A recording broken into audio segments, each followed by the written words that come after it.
وكده يا جماعة ده كملت الفيديو بتاع الفراخ بتاعنا، وطبعا صورته لكم بجميع المراحل بتاعته من وهو كتاكيت، وبعدها حوالي ب10 ايام كده برضو او 7 ايام برضو صورتها معاكم.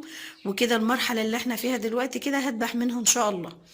وكده الفيديو ده حابة اوصل لكم فيه ان هو اللي عايزة تربي فراخ بيضة تتشجع كده وتربي ان شاء الله، وهتبقى انتاج كويس عندك في البيت.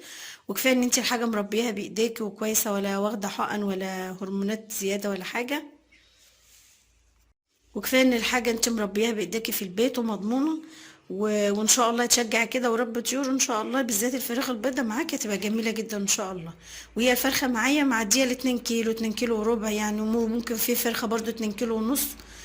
فان شاء الله كده النهارده هذبح منها باذن الله. ويا رب الفيديو يعجبكم، والسلام عليكم ورحمه الله وبركاته.